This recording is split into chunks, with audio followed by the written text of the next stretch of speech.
My name is Gene Moore. I'm a member of the Hager Park Church community. I started coming to this church in November of 2008. My wife and Shirley and I, and we became members the following October. Well, when I first started coming to the church, I noticed that it didn't have any stained glass on any of the windows, and I noticed this window here particularly because of its shape and its location within the sanctuary. And I've always had a hobby of doing stained glass, and I thought, someday I'd like to do a stained glass window. And, well, as you can see, that happened eventually. Well, we started off with, I had an idea to do a single cross, one with the Christ on it. I'd found a bevel glass cluster which would have been large enough to fit into the middle size of the window. And I had talked this over with Ken and Pastor Jim, and Jim had suggested that it would be nice to see 3 crosses, and the outer ones would appear a little bit distant to the other ones, smaller in size.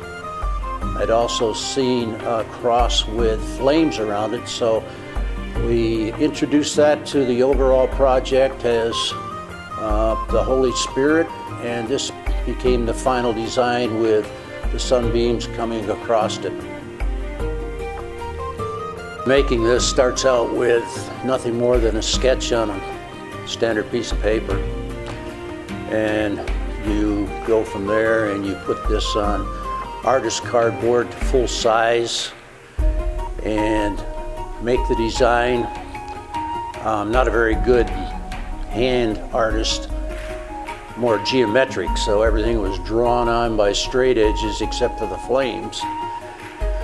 And once you get to that point, you take each section individually, you bring the cardboard templates to the church, and you match them to the window to make sure that everything is going to fit. And I did the centerpiece first. That took me about 4 to 5 weeks. And then the outer ones took about 2 to 3 weeks each. Each piece had to be puttied, and then you patina after you solder, of course. And then you turn the other side over, you have to solder that.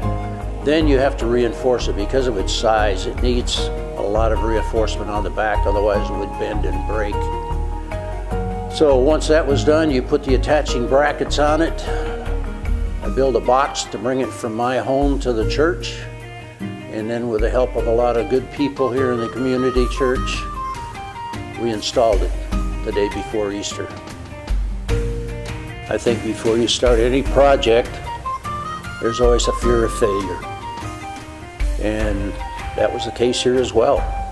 The largest window I'd ever done before I undertook this was 11 inch by 70 inch. I did a pair of those for some friends of mine in Indiana. So when I started this project, before each section, I said a prayer asking God to help me through this. And there was a fear that, am I going to be able to do this? And when I get done, is it going to be pleasing?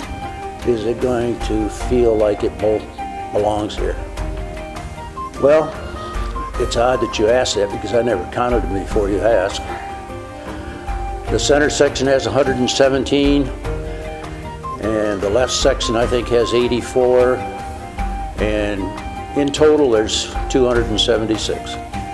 I just hope that God is pleased, and that the church, the congregation, the pastor, and everybody associated with this church can look up here and say that they feel that it belongs here and is a good addition to the church. And if that's the way they feel, that makes me happy.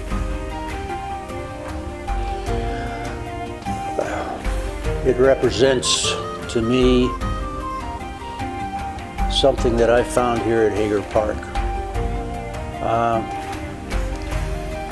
I I grew up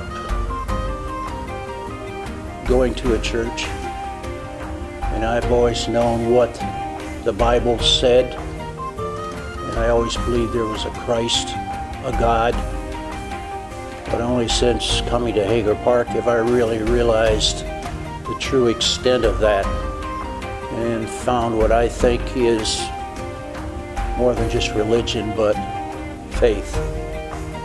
And I just wanted to do something for this church, not the church, this church. I wanted to add something to it that God would be pleased with and that the congregation would be pleased with.